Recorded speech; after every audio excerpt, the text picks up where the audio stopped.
Eu acho que sempre vale uma pergunta, né? Pelo menos aqui na região. Você sabe onde tem uma igreja presbiteriana? Aqui, desse lado de cá, de Nova Iguaçu?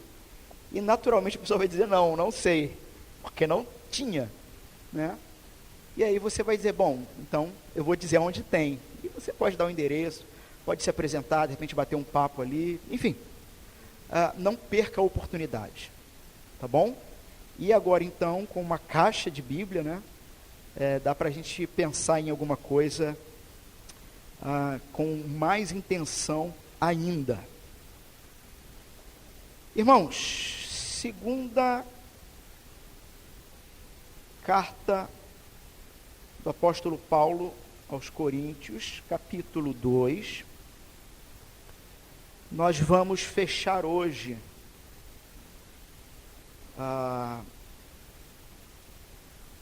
essa série de mensagens, não é? Dia 31 de outubro, no dia da reforma. Bom, vamos ler o texto. Capítulo 2, 2 Coríntios. Eu vou ler a partir do verso 12, para contextualizar mais os irmãos, tá? Do que está acontecendo aqui. Diz o seguinte, então, a palavra de Deus. Ora, quando cheguei a Troade para pregar o evangelho de Cristo, uma porta se me abriu no Senhor. Não tive, contudo, tranquilidade no meu espírito, porque não encontrei o meu irmão Tito. Por isso, despedindo-me deles, parti para a Macedônia. Graças, porém, a Deus, que em Cristo sempre nos conduz em triunfo e, por meio de nós, manifesta em todo lugar a fragrância do seu conhecimento. Porque nós somos para com Deus o bom perfume de Cristo, tanto nos que são salvos, como nos que se perdem. Para com estes, cheiro de morte para a morte. Para com aqueles, aroma de vida para a vida. Quem, porém, é suficiente para essas coisas? Porque nós não estamos, como tantos outros, mercadejando a palavra de Deus. Antes, em Cristo, é que falamos na presença de Deus, com sinceridade e da parte do próprio Deus. Amém. Podem tomar assento. Alguém pode trazer 1 ou 2 copinhos de água, por favor? Irmãos, então passamos pelos 5 solas. Talvez alguém pode estar se perguntando, mas hoje não seria, ou não é, né? Só lhe deu glória. Por que a escolha desse texto? Pelo seguinte, irmãos, primeiro, porque são raras as vezes em que no dia 30, em que o dia da reforma mesmo cai exatamente no domingo, no último domingo do mês. Por conta disso, e refletindo sobre esse tema, né, só lhe deu glória, que eu vou explicar rapidamente, mas refletindo sobre esse tema, a ideia do tema, desse último pilar da reforma é: toda a glória é somente a Deus. Toda a glória é dada exclusivamente a Deus. Só que o só lhe deu glória, ele pode ser visto como um tema isolado, e aí a gente poderia pegar vários textos e vários textos que vão falar da glória de Deus e do porquê temos que dar a glória somente a Deus. Só que hoje eu quis trazer a ideia desse tema de forma específica em como ele coroa, como ele fecha os 4 temas anteriores. Para quem não está inteirado do assunto, deixa eu fazer aqui um rápido. Ano de 1517, século XVI, você tem um monge agostiniano. O que significa isso? Que a formação dele, ele servia dentro do que a gente poderia chamar de linha de prática teológica, tá? de um outro monge do quarto, quinto século, chamado Agostinho. Não é o Carrara, é o de Hipona, né? Muito conhecido também como Santo Agostinho. Agostinho de Hipona, né? Então, Agostinho de Hipona foi um sujeito que na época dele, quarto para quinto século, na época dele, ele teve embates violentos contra um camarada chamado Pelágio. O que o Pelágio, que era um outro monge, afirmava? Bom, antes disso, para contextualizar os irmãos, Jesus morre, ressuscita, dá a grande comissão para os seus apóstolos, e tudo isso vai acontecer então no que a gente chama de primeiro século. Quando termina o primeiro século, onde o último apóstolo morreu, que foi João, na ilha de Patmos, o mesmo que escreveu o Apocalipse. Então ele morre e já no fim do primeiro século depois de Cristo. Então, século I, estamos no século 21.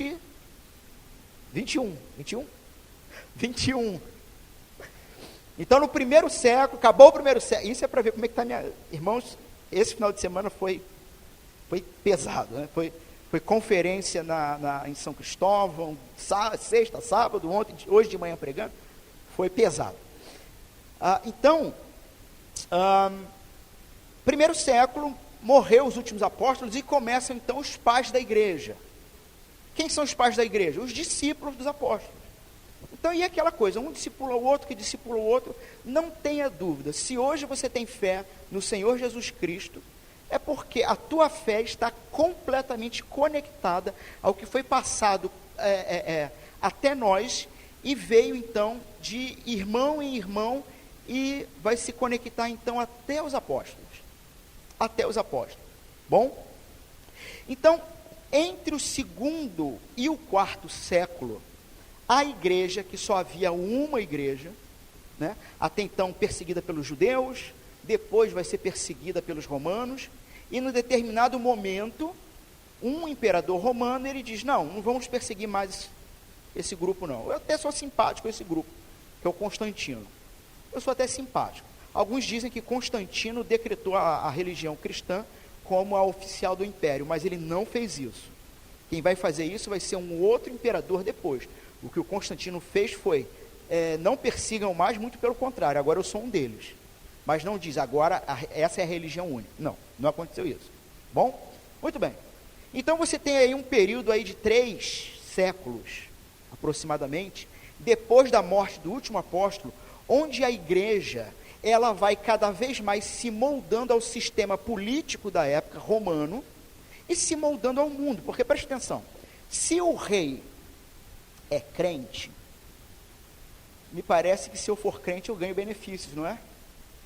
Engraçado, a gente já viu isso, né? Será que isso está acontecendo agora? Bom, fica para a gente pensar, né? Se o rei, se o comandante geral se diz cristão, é muito... eu ganho coisas se eu me aliar a ele me dizendo crente também. Porque foi o que aconteceu na época. E nesse sentido, os irmãos, na época, não vigiaram, mas a gente entende também, sabe? Imagina, teu sobrinho foi morto lá, porque era crente, cristão, pegaram ele, Nero acendeu ele, botou ele num poste, jogou piche nele, tocou fogo nele e ficou lá queimando. E tantos outros. Aí de repente vem um imperador e diz o seguinte, não vai matar mais ninguém. Então você que está sendo perseguido e toda a sua família, você fica simpático a ele. É compreensível o que aconteceu. O problema é que gradativamente a igreja vai se perdendo dentro do sistema. E dentro desse sistema, ao se perder, ela perde o que tinha de mais precioso. Uma mensagem única, exclusiva. Em que, como eu falei, no século IV para o V, esse monge, Agostinho, ele ainda foi um que ficava batendo nessa tecla. Qual era a tecla? Não existe nenhuma outra forma de se chegar até Deus, se não for exclusivamente pela graça e pela fé no Senhor Jesus Cristo. Não há ritual humano, não há outra maneira disso acontecer. Porque se você começar a misturar um montão de outras coisas para chegar a Deus e agradar a Deus, no final dessa história, quando tiver que dar glória, a glória vai ser de Deus e de mais alguns outros rituais ou apetrechos. Perceberam o problema? Muito bem, Agostinho brigou com isso. Pelágio, era esse outro monge, dizia que não, o homem ele tem liberdade para ser salvo se quiser ou não, enfim. Eu sei que Lutero, no século XVI, então, século 3, 4 para 5, Agostinho de Hipona. Aí vamos lá para o século XVI, a igreja novamente se perdeu nesse processo. E lá no século XVI, esse Lutero era um sujeito que ele tinha raiva de Deus. Sabiam disso? Ele tinha raiva de Deus. Por quê? Porque ele se via, então, um monge, num contexto em que se dizia, só existe uma maneira de servir bem a Deus. Qual? Vai se tornando um sacerdote.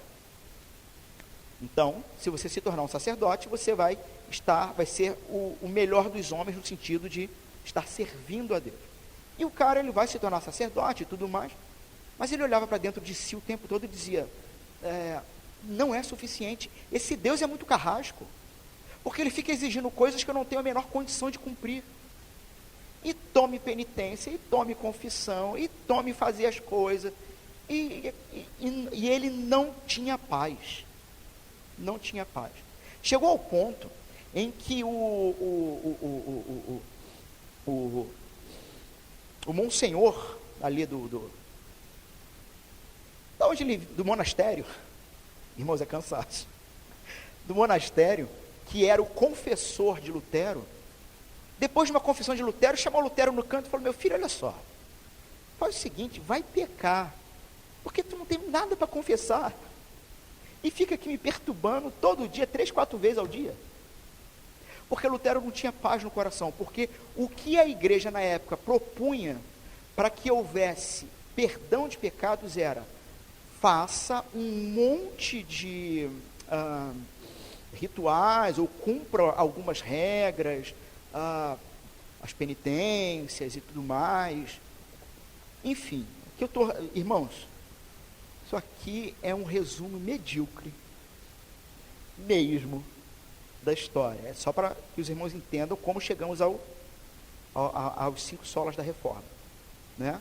Se quiser saber mais sobre esse tema, fique 3, 4 anos estudando o tema, que você vai ficar fera nesse negócio, bom? Mas o ponto era esse, ele não tinha paz. E veio então, ele vai ler lá em Romanos 1, 16, 17, não me vergonhe do Evangelho, verso 17, o justo viverá pela fé. E aí tudo começa a mudar. Tudo começa a mudar. E a partir disso se consolidou esses 5 grandes pilares da reforma. Quais são esses pilares?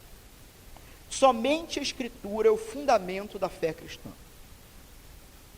Foi o primeiro sermão da série com reverendo Mauro. Somente a Escritura é o fundamento. Significa que a Escritura, ela tem a resposta para o grande problema humano. Eu já fiz essa pergunta aqui para vocês em alguns momentos. Qual é de fato o seu problema? Qual o seu problema? Que problema que você tem? E alguém pode dizer, é porque quarta-feira eu tenho que pagar Light e não tenho dinheiro. Isso é um problema. Mas esse não é o seu grande problema, porque dá para se resolver. O grande problema humano é a realidade da morte, em que a própria ciência, com toda a sua tecnologia, já estão enviando foguetes para Saturno, sei lá para onde, mas não consegue resolver o problema da morte. Esse é o problema humano. A morte, que é a consequência dele conduzir a vida dele sem se importar com o que Deus pensa. Sabe aquele negócio assim? Eu quero viver e fazer do meu jeito. Não, mas a palavra de Deus diz que é diferente. Não, mas isso não... Eu não quero saber. Não, tudo bem. Você tem o direito de não saber. Nesse sentido, Deus é até muito democrático, né? Diferente do STF. Você pode falar o que você quiser para Deus. Só que, sim, você vai ter que arcar com as consequências. Não está proibido de falar. Né? Não tem censura prévia. Mas, você quer viver como você quer viver? É mais ou menos assim, Deus é o Criador, certo? e como criador, ele tem o manual de instrução. Né? Você é a criatura. Se você não quer saber o que o manual de instrução, como que o manual de instrução diz que tu deve conduzir a vida, tu vai escangalhar rapidinho. E definitivamente é a morte. Mas a Escritura revela, e somente ela, o firme fundamento do que aconteceu com o ser humano, que foi Gênesis 3, e de como Deus trabalhou para resolver esse problema com o Filho dele. E aí entra então somente Cristo, o segundo pilar da fé. Por quê? Porque a igreja romana, na época, e até os dias de hoje, ela afirmava o seguinte: não, a autoridade para dizer como ser salvo se encontra, sim, na Escritura, mas também se encontra na tradição oral, ou seja, no que nós falamos e no que o Papa, quando está sentado em sua cadeira e proclama ex cátedra, no que o Papa diz, porque segundo a tradição, quando o Papa pronuncia algo em ex cátedra, ele está sendo infalível, igual à Bíblia. E os reformadores disseram: não, infalível é só a Bíblia. É só a Bíblia. E aí o segundo pilar, então, somente Cristo. Porque eles vão dizer, vai ser necessário Cristo e a sua total entrega à igreja, e é o que a igreja determina do que é certo e errado. E os reformadores vão dizer, não, porque a Bíblia e não a tradição diz que somente Cristo e a centralidade da cruz dele é que é suficiente para perdoar os meus pecados. Irmãos, num certo sentido, por exemplo, alguns cristãos vão criticar a prática de confissão na igreja romana, né? A prática de confissão de pecados. Mas, meus irmãos, confissão de pecados uns aos outros, isso é bíblico. Até então, não tem nada de errado, né? O problema se encontra, e você ali no caso confessar o seu pecado para o pastor, para o seu líder espiritual, no caso romano, para o sacerdote romano, até então, ok. Até porque o próprio sacerdote não se propõe a ele perdoar o pecado, mas ele vai dizer que para que você seja perdoado, você vai ter que cumprir determinada penitência. E aí o protestante vai dizer, não, o confessar um ao outro é bíblico, mas a garantia e certeza do meu perdão se encontra no que o meu Senhor e Salvador fez na cruz, e não no que eu posso vir a realizar. Então, somente Cristo, segundo pilar da reforma, somente Cristo é suficiente para me levar, para me tirar do império das trevas e me levar ao encontro pleno com o Senhor. E aí, o terceiro artigo, somente pela graça. Sim, Cristo é exclusivo para isso, mas como a obra de Cristo chega até o meu coração, me transformando, em que eu faça, que eu vou agora subir monte, e vou fazer um monte de coisa lá, né, orações, as madrugadas inteiras, numa tentativa de comprar o sorriso de Deus, de comprar a passagem para o céu. Isso, assim, é porque eu ainda estou pensando em cristãos sinceros, que tem essa prática, né? Mas a gente tem uns camaradas que não são cristãos e que estão literalmente vendendo a entrada para o céu no púlpito, né? A gente conhece várias histórias assim, né? Então esses aí eu não preciso nem falar. No domingo passado eu preguei sobre eles e o apóstolo Paulo chama eles de cachorro. Então, está na dúvida, confira o sermão que já está no YouTube de domingo passado. O apóstolo Paulo chama aqueles que propõem uma salvação que não passe exclusivamente por fé. Ele diz, cuidado com esses caras, porque eles são como cães. No vernáculo, no popular, são cachorros. Então já falamos dessa turma. Somente a graça de Deus, somente a graça de Deus é que nos leva até o Senhor pelos méritos de Jesus, não mérito nosso, mérito de Jesus. E como eu obtenho a graça de Deus? Aí vem o quarto pilar da reforma, exclusivamente pela fé e não por obras. Sabe aquele negócio? Não, cara, eu não vou muito na igreja não, mas eu faço obra social, obra de caridade. Cara, muito bom, isso aí, isso não há crítica quanto a isso. A questão é o seguinte: se é nisso que você está depositando confiança para Deus perdoar os teus pecados e te aproximar dele, você está perdido. Você está perdido. Por quê?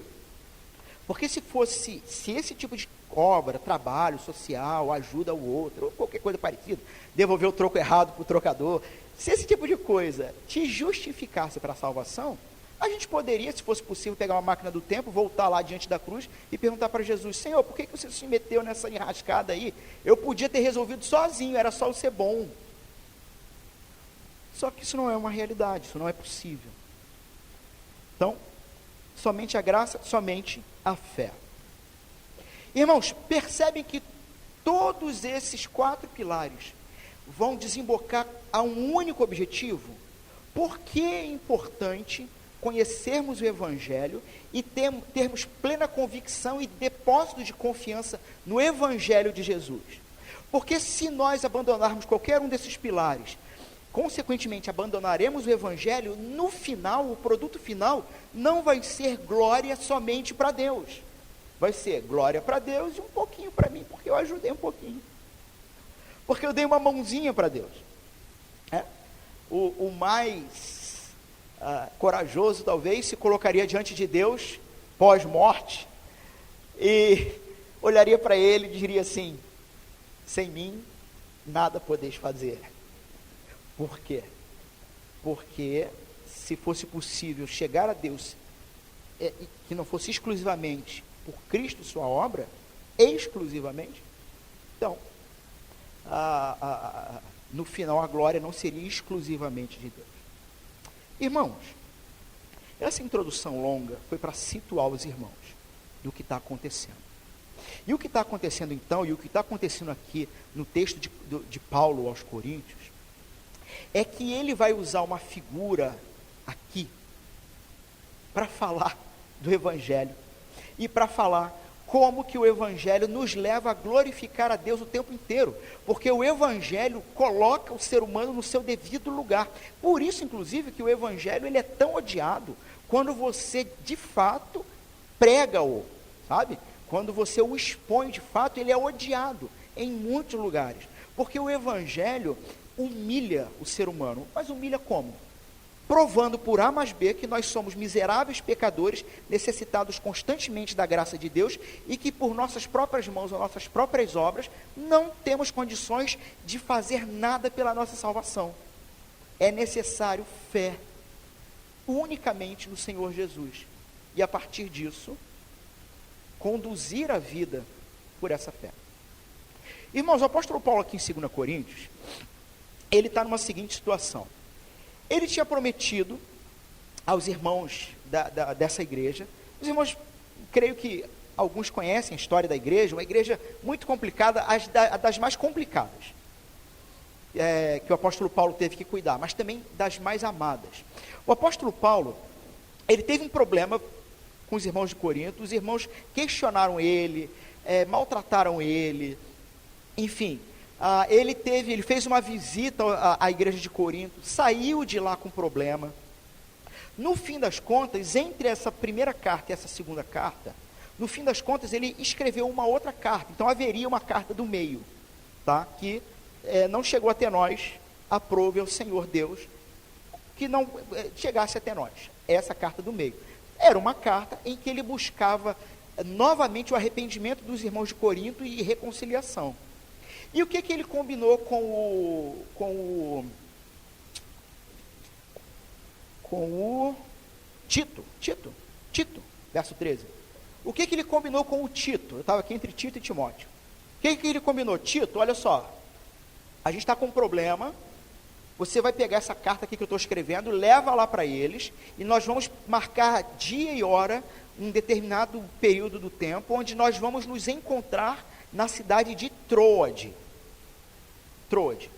Então o apóstolo Paulo, ele começa o registro dessa carta aqui que nós temos em mãos, indo para Troade, aguardando a chegada de Tito. Quem era Tito? Tito era um discípulo jovem de Timóteo. Ele está aguardando a chegada de Tito, e assim, ele não sabe o que aconteceu. Paulo ama muito a igreja, ele não sabe o que aconteceu, se os irmãos se arrependeram ou não, e Paulo está escrevendo aqui, e existe uma tensão muito grande no seu coração. Ele chega a Troade, o próprio texto, ele vai registrar aqui, que a porta para se pregar o evangelho se escancarou, mas o coração dele estava tão apertado, porque ele não tinha encontrado aí do Tito lá, que ele resolveu ir ao encontro de Tito, indo para Macedônia. Foi isso que aconteceu. Verso 13. Não tive, contudo, tranquilidade no meu espírito, porque não encontrei o meu irmão, Tito. Por isso, despedindo-me deles, dos irmãos de Troade, ele foi para Macedônia. Ele estava aflito. Ele estava tentando ver se encontrava Tito no meio do caminho, ou para saber o que aconteceu. Assim, para saber se Tito está bem, porque já era para ter chegado, e também assim, Tito, os irmãos lá se arrependeram ou não? Como é que está a situação?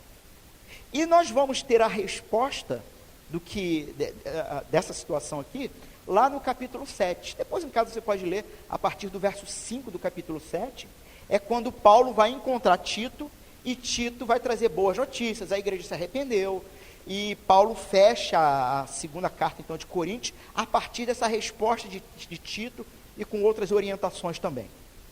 Mas veja o seguinte, num primeiro momento, com o coração dele apertado, então a porta do evangelho estava aberta para ele pregar lá, ele está muito angustiado, e ele deixa Troade, vai em direção à Macedônia. Enquanto ele vai caminhando, ele registra, há um contraponto. Apesar desse peso, apesar dessa preocupação, irmãos, isso é vida. Talvez a gente pode dizer que isso, no primeiro momento, é vida de pastor, mas isso é vida de crente. É preocupação honesta e sincera com os nossos irmãos, uns com os outros. Esse mês de outubro, eu não sei o que aconteceu, mas foi bom, primeiro que é um mês que choveu todos os domingos, né? Negócio incrível. Nem se está chovendo hoje, mas choveu todos os domingos. E por conta disso, foi um mês que nós sentimos falta de muita gente. Por N motivos, de muitos. E a gente fica nessa aflição, o que aconteceu, o que está acontecendo, o que houve com o irmão? Então, irmãos, sempre que vocês não forem vir, já fica aqui uma aplicação e uma orientação pastoral, sempre que vocês não puderem vir, a gente sente falta de você, então só assim, diz assim, está tudo bem, eu continuo te amando, mas tal situação não vai permitir que eu possa vir, porque a gente realmente fica preocupado, e de repente até se for uma questão de problema de fato, a gente além de orar, se puder de alguma maneira procurar ajudar, né? É bom que a igreja saiba, porque esse é o coração do cristão. Bom, Paulo então vai dizer o seguinte, que porém, apesar desse coração dele pesado, ele vai dar graças a Deus, graças porém a Deus que em Cristo sempre nos conduz em triunfo. Eu não sei o que você pensa quando você lê isso aqui. Graças a Deus, apesar do coração apertado, apesar da tristeza, apesar de eu não ter notícia nem do meu irmão e nem da igreja, mas o Senhor sempre me conduz em triunfo. E talvez algum pregador triunfalista iria dizer que não, isso aqui é para dizer que Deus está sempre te exaltando e te levando às alturas, ou coisa parecida, né? No final o cara vai tirar o que está no teu bolso, mas primeiro ele tem que te levantar, depois ele tira. Isso é o triunfalista. Não é isso que o apóstolo Paulo está dizendo. Graças a Deus que em Cristo ele sempre nos conduz em triunfo, e por meio de nós manifesta em todo lugar uma fragrância. O apóstolo Paulo aqui, ele está usando uma figura podemos chamar de festa, um desfile que acontecia nessa época. Havia um desfile, onde o nome desse desfile era Triunfo. O nome do desfile era Triunfo. Esse desfile era raro de acontecer, não era assim fácil, à torta direita. Era raro de acontecer, porque esse desfile era um decreto do imperador dentro da seguinte situação. Vamos lá, nós somos aqui Roma. tá? Então, Nova Iguaçu é Roma. Roma. Estamos aqui. E aí, a gente está expandindo. Estamos expandindo o nosso império. Expandindo, coisa e tal. E aí vai um com seus centuriões, né? O chefe dos centuriões ganha ali, o outro ganhou para lá, para lá, para lá. Só que, de repente, lá em Nilópolis, lá em Nilópolis, ou já foi o Rafael com seus... voltou derrotado. Né? Já foi o Arnaldo, voltou derrotado. Existe uma determinada batalha, uma determinada guerra, lá naquela região, onde o nosso império, não está conseguindo avançar e dominar. Ninguém está conseguindo dominar. Já mandei todo mundo, ninguém consegue dominar.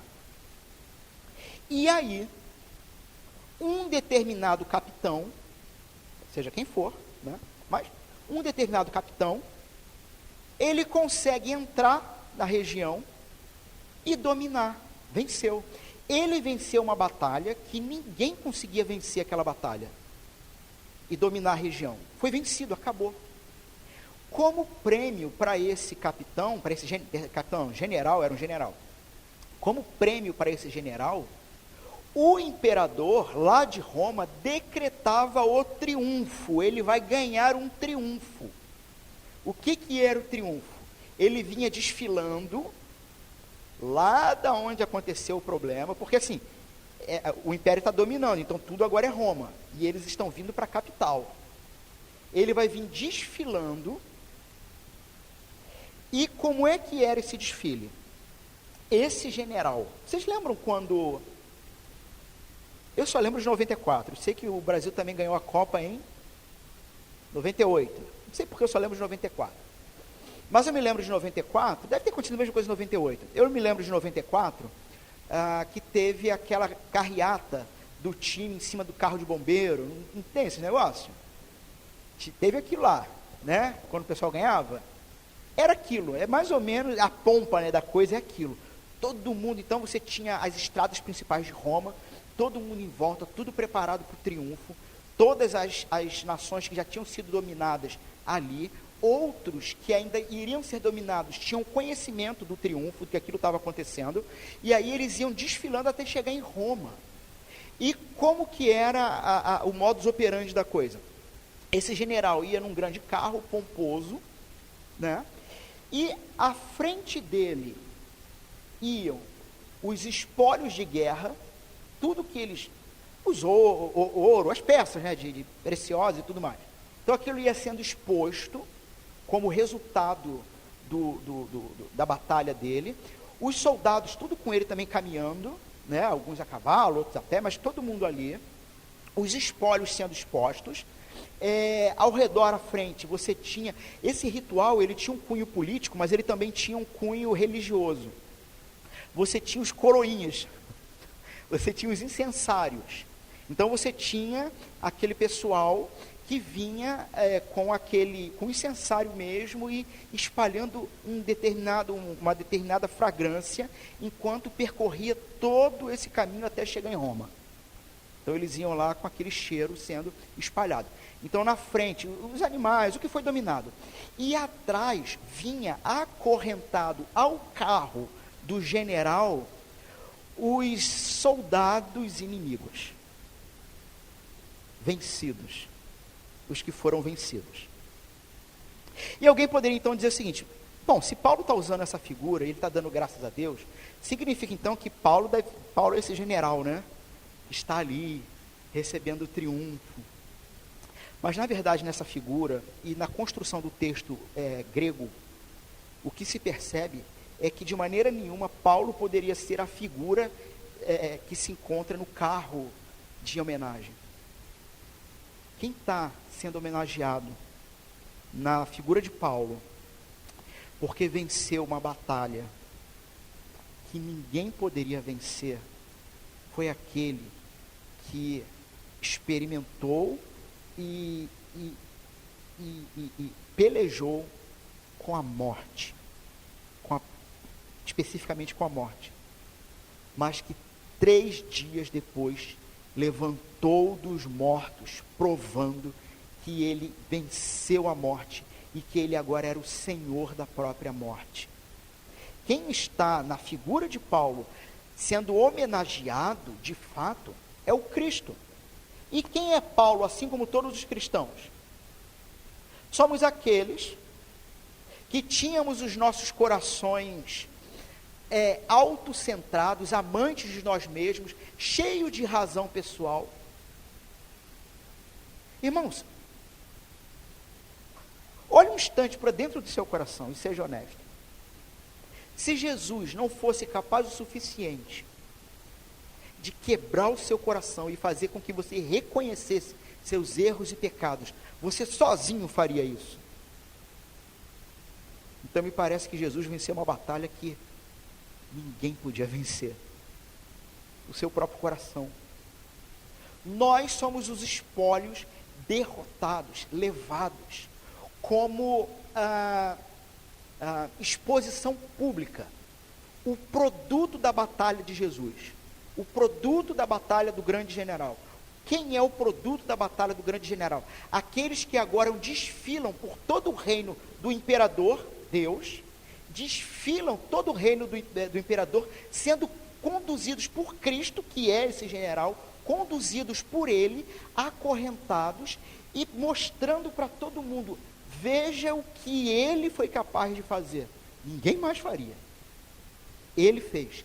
E tanto ele fez que o imperador, Deus, está exaltando ele sobremaneira, acima de todos, porque ele fez o que ninguém poderia fazer. E nós somos aqueles que estamos sendo levados. Só que a figura de Paulo não vai parar aqui. Inclusive essa história que eu contei do triunfo, não tem o arco do triunfo? O arco do triunfo é isso, passava-se, nesse desfile, passava-se por esse arco. Por isso é o arco do triunfo. Entendeu? Só que Paulo não vai parar aí, porque assim, então nós somos simplesmente esses acorrentados? Não.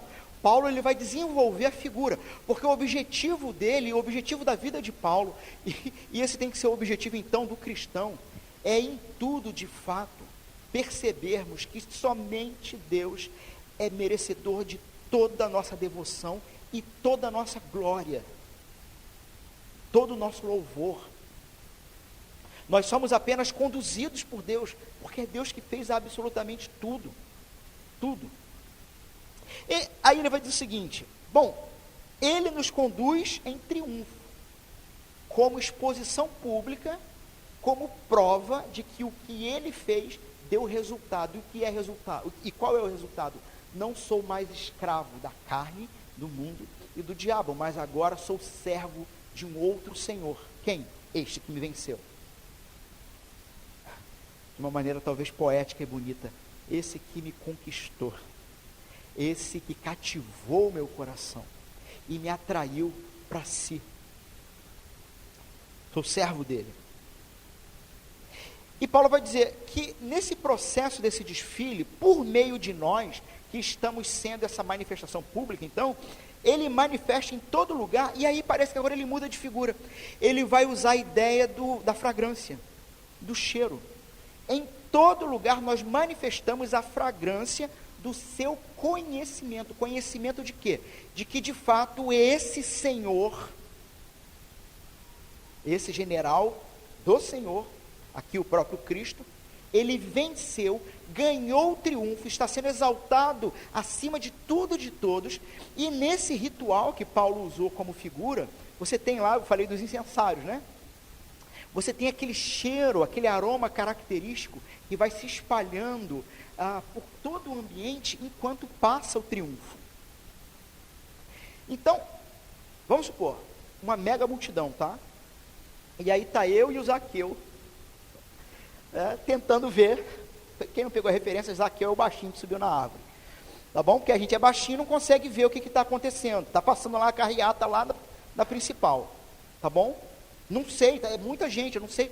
Só que, quando aquele aroma característico da carreata passa por mim, chega até mim o conhecimento de que o triunfo está aqui. Posso não estar vendo, mas o triunfo é a manifestação do conhecimento da vitória de Jesus. E ele está comparando, Paulo está comparando, esse cheiro aqui, deixamos agora de ser os que estamos sendo levados, mas nos tornamos a fragrância. São homens e mulheres que agora olham para a vida de vocês e perguntam, por que você é diferente? Por que você age assim? E você então manifesta uma fragrância, um conhecimento. Porque eu fui vencido. Porque eu fui derrotado. Porque eu já não conduzo minha própria vida do jeito que eu quero conduzir, sem me importar com o Criador. É interessante a ideia da fragrância, porque cheiro não bate porta. Odor não pede permissão. Pode fechar ali as portas. Bota bom ar aqui do lado, para ver se a gente não vai sentir aqui. A ideia do cheiro e da fragrância é a ideia de que o Evangelho de Jesus, de que ninguém consegue de fato cercear, impedir que o puro Evangelho de Jesus seja espalhado e que pessoas então venham a ter o conhecimento de Jesus. Se elas vão crer ou não, o texto vai falar aqui na frente daqui a pouquinho. Ainda não é o ponto. Mas o ponto é, o Evangelho vai chegar. Goste você ou não. Ele não vai bater na porta e pedir permissão. Ele vai invadir o ambiente, invadir o recinto, e através de você, que é esse que foi derrotado e feito servo do Senhor, esse Evangelho vai ser manifesto. Em que não é você que recebe a glória pela vida nova ou diferente que você leva, mas só lhe deu glória. A glória é toda de Deus. E nós estamos sendo carregados como exposição pública daquele que nos conduz. Paulo então vai continuar aumentando, ampliando a ideia e a referência. Porque nós, os cristãos, somos para com Deus o bom perfume de Cristo. Uma coisa que eu não falei nesse triunfo é que esses escravos que eles vinham acorrentados, então, e era muita gente, tá?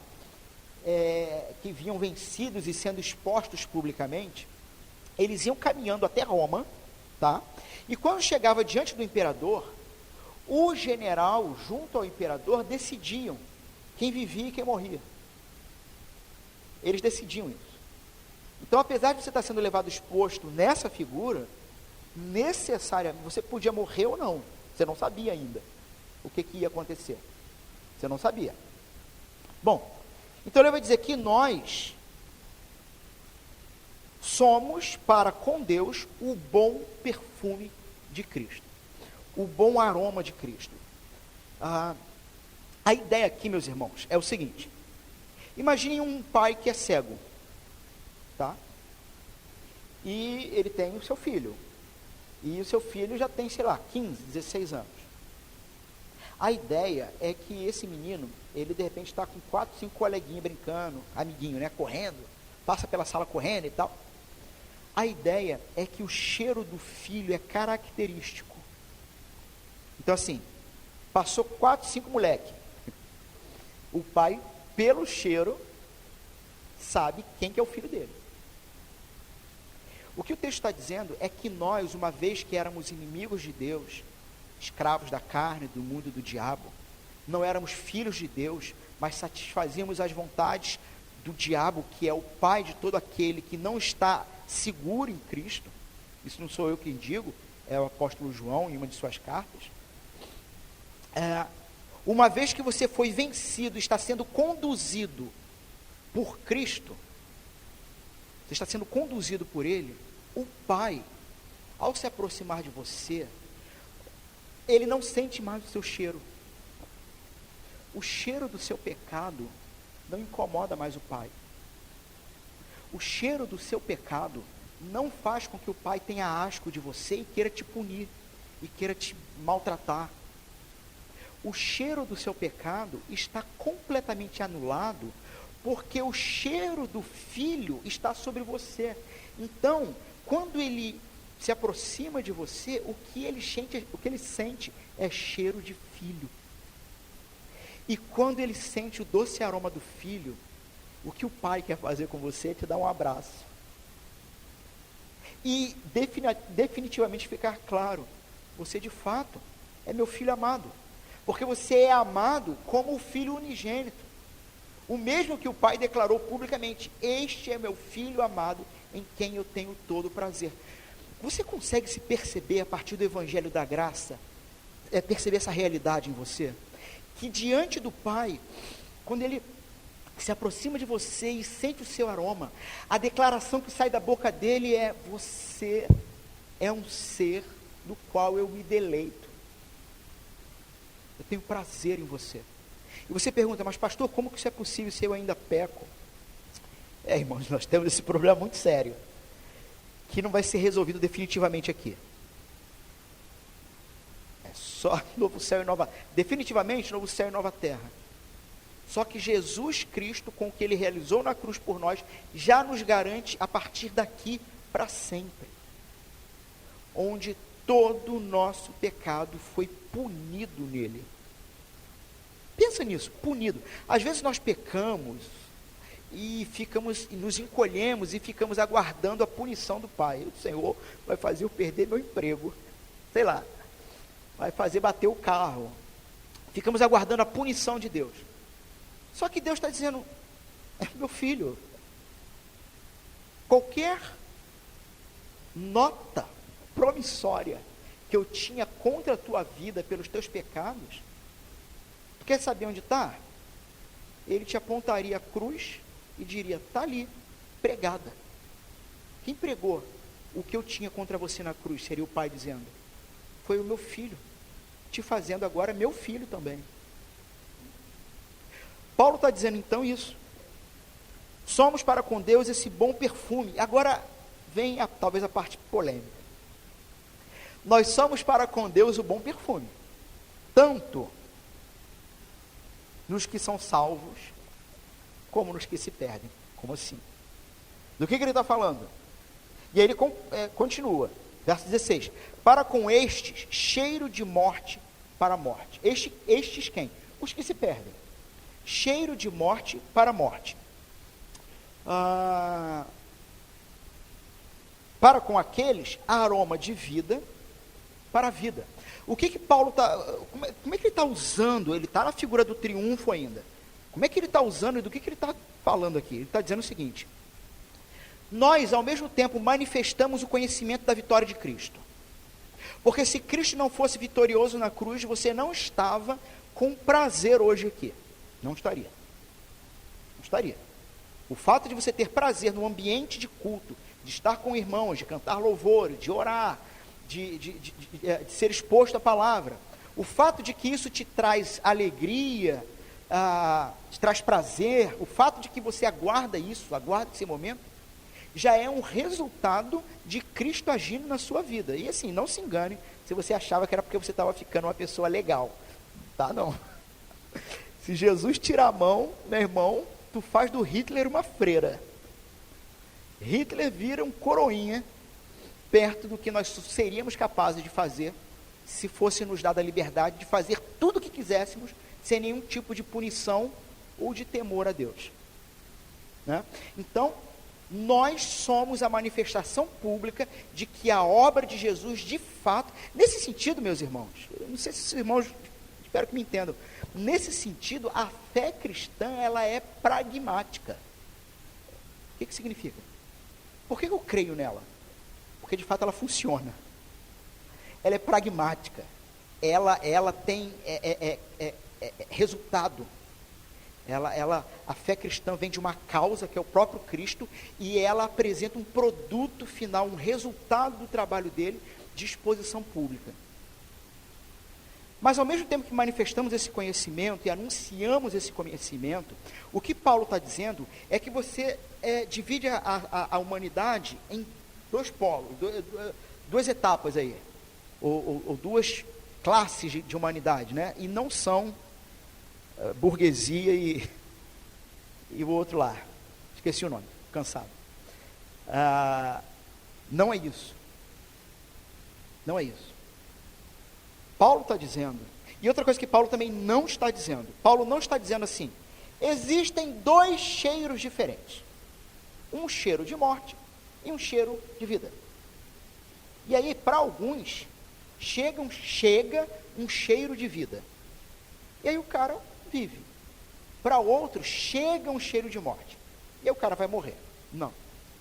O que Paulo está dizendo lá no original dele, no texto grego, a ideia é, existe uma fonte de fragrância, uma fonte. O que é diferente é o receptor. Então você tem dois receptores diferentes.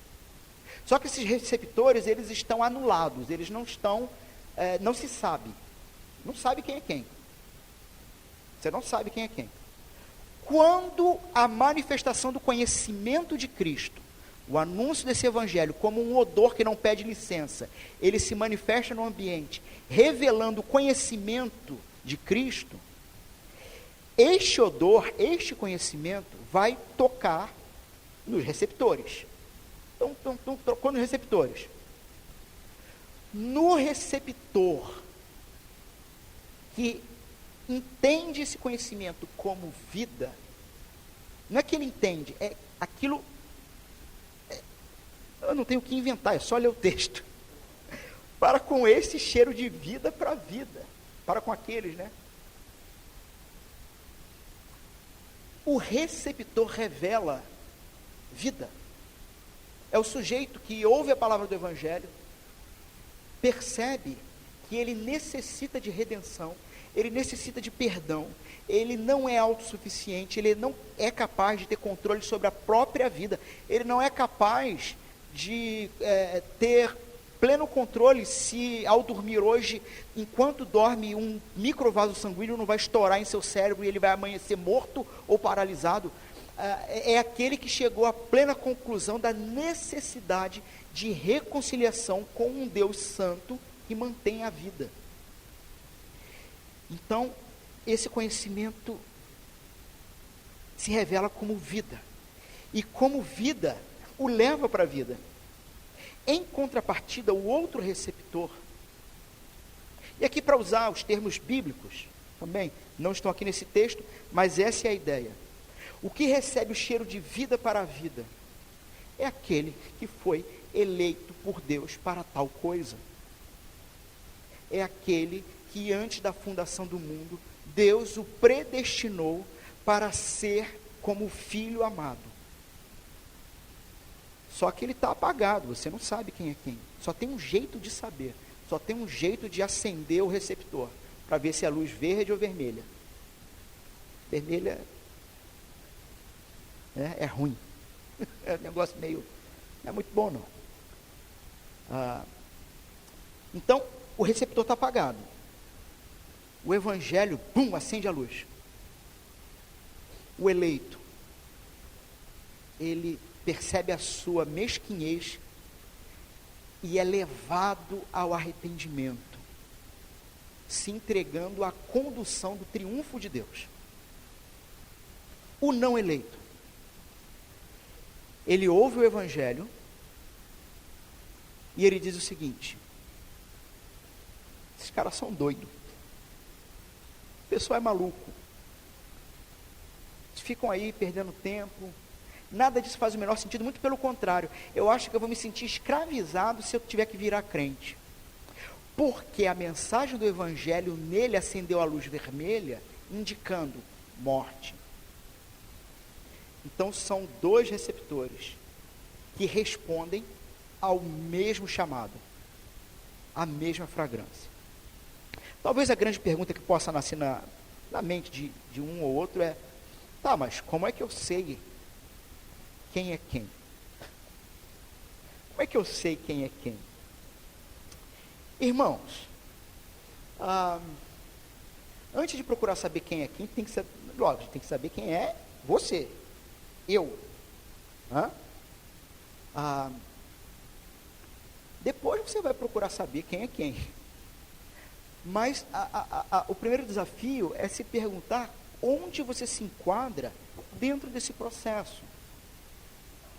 Porque assim, se eu sou alguém que eu estou ouvindo o Evangelho, né, constantemente, vindo aqui, usar nosso exemplo, porque estamos aqui, vindo neste culto, participando desta igreja, eu sou alguém que ouve frequentemente, e isso não me causa repulsa, pode ser que você esteja sendo vencido por Jesus. E quando você menos perceber, você estará no seu quarto, de joelhos no chão, bradando: só lhe deu glória. Porque eu era alguém cheio de si, e agora me encontro vazio de mim mesmo, mas com um novo sabor da vida. Então pode ser que você esteja nesse processo. A questão é que o cheiro de morte, ele realmente cria uma repulsa. Ele cria um asco. Cheiro de podridão, cheiro de morte. É literalmente dizer: não, eu não quero morrer para mim mesmo. Isso é morte. E é muito engraçado no reino como é que essas coisas são invertidas, né? Para nós, morrer, de fato, é lucro. Tanto espiritualmente quanto fisicamente. Claro que a gente entende os cristãos com medo de Covid e tudo mais, a gente entende, e de fato nós não vamos ser relapsos, nem, né, mas crente é alguém que, se morrer, está com o Senhor, aguardando o retorno do Senhor, novo céu, nova terra, está com o Senhor, está firme, está feliz com o Senhor.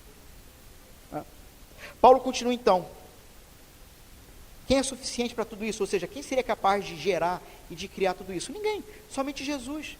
Por isso que a glória tem que ser dele e do Pai dele, que deu esse triunfo para ele. E aí vem a parte final, que eu acho maravilhoso, esse verso 17.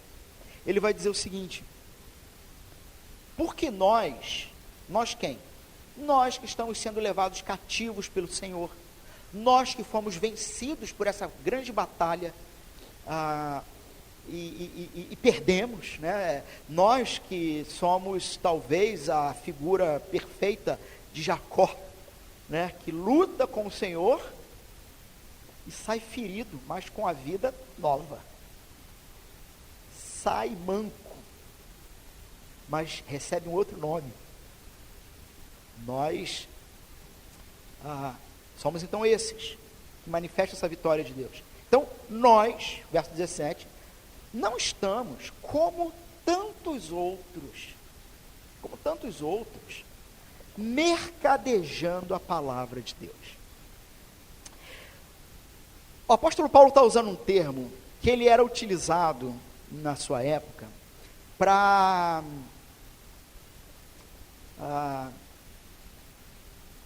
não, vou usar a expressão popular, tá? Para boteco, para botequim, em que o sujeito ia lá, pedia uma caneca de vinho: eu quero uma caneca de vinho. E o mercador, o dono, ele cometia uma prática que aqui está traduzido como mercadejar, mas o termo grego é uma prática em que o mercador, para obter lucro naquilo, jogava água no vinho. O que Paulo está dizendo é que nós, os que fomos vencidos por Jesus e estamos manifestando o conhecimento da vitória dele, não aguamos o Evangelho, não diluímos o Evangelho, não buscamos lucro no Evangelho, não buscamos simpatia do povo usando o Evangelho, muito pelo contrário. Deixa eu falar uma coisa: se você não quer ser odiado, se você não quer ser motivo de chacota, não se torne cristão. Não se torne cristão. Porque ao se tornar cristão, em algum momento, em dado momento, essa é a regra da casa, entendendo casa, mundo. Essa é a regra da casa. Mas nós não mercadejamos, nós não negociamos. Sinceramente, eu não sei como é que determinados pastores e líderes atuais tratam com esse texto. Eu não sei. No mínimo, eles só ficam no triunfo para dizer que Deus vai te... né? Essas horas assim, eu sinto falta de quando eu ouvia Rádio Melodia, El Shaddai, que eu não ouço mais, então eu não sei mais o que eles estão falando. Mas tu quer saber as bobagens que eles falam? Vai ouvir essa rádio. Melodia, El Shaddai, qualquer outra. Eu um dia desses achei uma rádio evangélica aqui em Nova Iguaçu no carro, né? Daqui a pouco para Nova Iguaçu, eu falei, interessante. É só bobagem, eu tirei, botei na JB de novo. Estava muito ruim. Minto, botei na Antena 1. Estava melhor. Eu não sei como lidam com esse texto. Como lidam com esse texto. Não mercadejamos a palavra de Deus. Antes, ao contrário de mercadejar, o que nós fazemos é, em Cristo é que falamos a partir dele, não falamos nós mesmos. Nós estamos sendo conduzidos por ele, nós somos a prova viva da vitória dele, nós manifestamos o cheiro do triunfo dele, e sobre nós, o cheiro dele mesmo, o aroma dele foi derramado, e diante do grande governador, do imperador, usando a metáfora, do próprio Deus Pai, nós somos aceitos, somos amados. Então, nós falamos nele, em Cristo, é que falamos, e mais, a gente não fala só nele, e isso é muito interessante. Paulo diz que nós falamos, nós testemunhamos na presença de Deus. Irmãos, quantos viram aqui um filme tem um tempinho já, um filme indiano, acho que é indiano, pelo menos o ator era indiano, Quem Quer Ser um Milionário, né?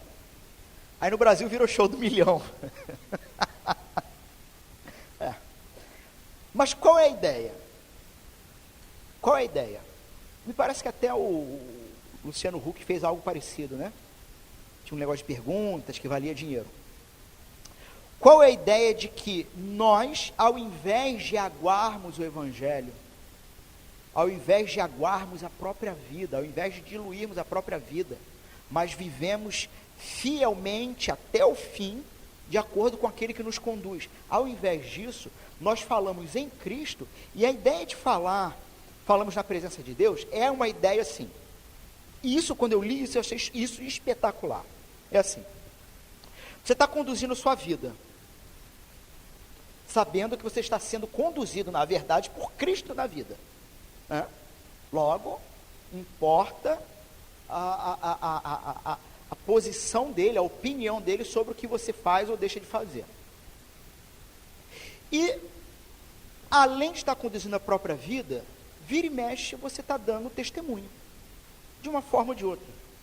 Irmãos, é lógico, o testemunho que salva, o testemunho que manifesta a justiça e o amor de Deus, é a pregação do Evangelho, é o anúncio do Cristo e do que ele fez. Mas sim, você manifestar uma vida condizente à vontade de Deus, é um testemunho também, não é um testemunho que salva, entendam isso. Quer que alguém seja salvo, não adianta dizer, tem que contar o Evangelho. Porque o Evangelho que é o poder de Deus que vai transformar o que acreditar no que tu está falando. E é bem isso mesmo. Eu gosto de usar essas palavras assim, bem do popular, porque aí não fica dúvida. Se alguém acreditar, se tu contar para alguém a história de Jesus e a pessoa acreditar, ela virou crente. É isso. De maneira simples é isso. Então tem que saber contar bem essa história. Tem que saber contar a história. A ideia de que falamos na presença de Deus é uma ideia de que é bem aquele filme mesmo. Você está tudo escuro, né? Quem lembra do filme aí? Está tudo escuro, e você tem uma luz, e você tem o apresentador que faz a pergunta. Não era isso o filme? Lembra-se disso? Você tem um apresentador que faz a pergunta. Quando você dá a resposta, ou a ideia, quando você testemunha, pouco importa a plateia. Não importa. Embora a plateia esteja lá para te ouvir. Fez sentido? Falamos na presença de Deus significa que tudo que eu faço na minha vida e o próprio testemunho que eu dou, e esse é o ponto central do texto, esse testemunho da vitória de Jesus, o próprio testemunho que eu dou é um testemunho que eu estou dando dia e noite, mas eu estou contando para Deus, e eu estou dizendo, Deus, Senhor, olha o que teu filho fez. Quem poderia imaginar algo assim? Isso nunca passou pela mente, pelos ouvidos, pela razão. Como seria possível sondarmos a possibilidade de um Deus que é completamente santo, e infinito, e ilimitado, eterno, se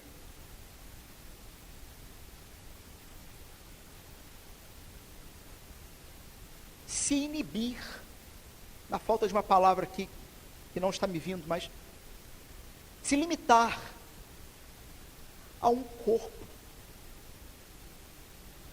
não deixando de ser Deus, continuando sendo Deus, mas limitado, abrindo mão da sua glória, no sentido de que não utilizando como vantagem para si próprio ser Deus no meio dos homens, mas pelo contrário, assume completamente o que nós somos.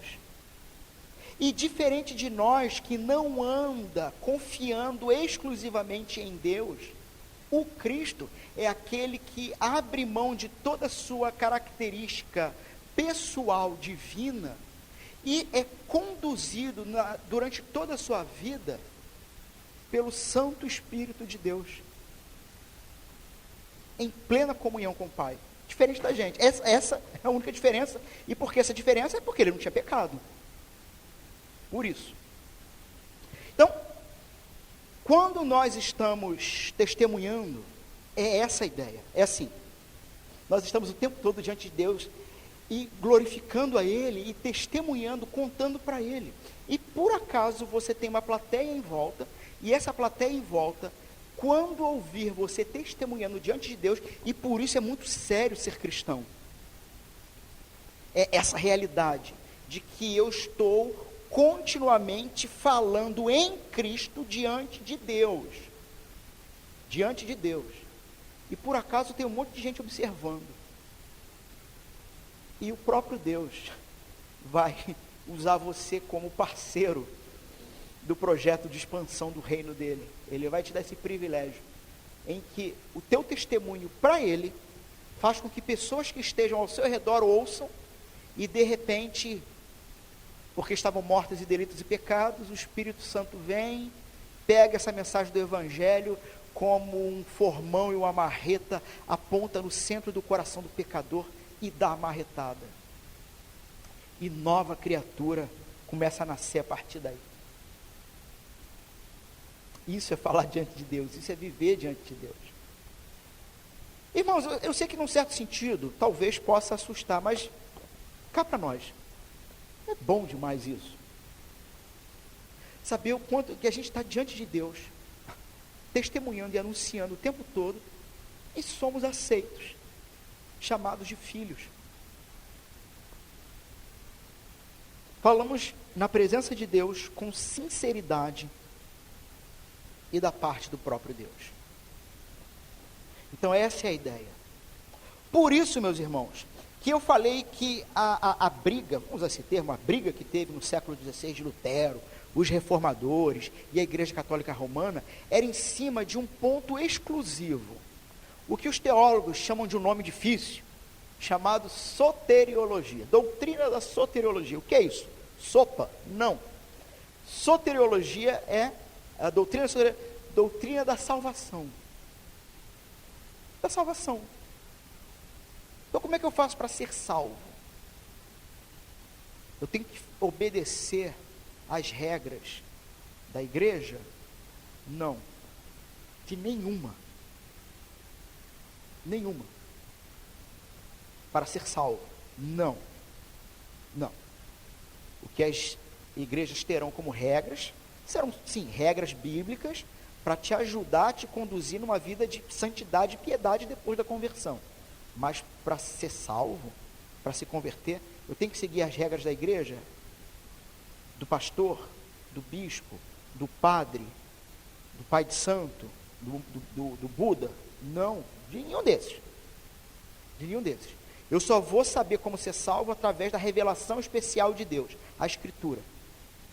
E a Escritura vai revelar que o que Cristo e o que somente Cristo fez é que pode me salvar, porque vai perdoar os meus pecados. E que essa salvação é dada de graça, então, porque Ele já fez tudo o que precisava. E o meio para que eu obtenha os prazeres dessa salvação, a alegria dessa salvação, é mediante a fé, que é dada também por Deus para nós. E que por conta disso, o final da história e o final da vida de todo cristão é a glória do resgate humano e da transformação do mundo é para Deus. E é somente para Deus. O sólido deu glória, o glória somente a Deus é a cereja do bolo. É o resultado final. Irmãos, que nós então caminhemos, tendo sido expostos, talvez como que exposto à radiação, sabe? Você foi exposto, tu veio para cá, deixa eu falar um negócio para você, tu caiu numa armadilha. Como assim? Você não pode dizer que é inocente, que nunca ouviu um negócio desse. Não, você ouviu. Como disse o pastor Joel aqui uma vez, o nosso problema não é entender. Entender, a gente entende. O problema não é entender, o problema é aceitar como caminho infalível para o retorno a Deus. Talvez essa seja a dificuldade. Irmãos, que nós conduzamos então a nossa vida sempre a partir desses pressupostos. Não somos nós que convencemos ninguém de nada.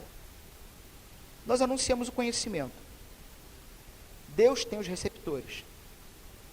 Deus tem aqueles que vão crer e aqueles que não vão crer. Quanto a nós, vivamos firmes, sendo conduzidos no triunfo de Jesus e não do nosso, glorificando a Ele, glorificando a Deus, tendo então a partir disso real motivo mais profundo para um culto cristão e motivação para olharmos para quem está fora desses portões e anunciar, crendo que Deus irá acender os receptores. Alguém uma vez, eu falando desse texto, falou assim, não, mas é aquele texto que diz que a palavra de Deus não volta vazia, né? E aí as pessoas acham que esse texto quer dizer que a palavra vai lá e vai salvar de qualquer jeito e vai voltar. Mas ela não volta vazia, ela vai, faz o que lhe apraz e traz o resultado, porque ela vai lá, revela o receptor e traz o resultado. Cheiro de vida para a vida, cheiro de morte para a morte. E tudo para a glória de Deus, num grande desfile cósmico, onde Cristo é o exaltado. Amém? Vamos ficar de pé.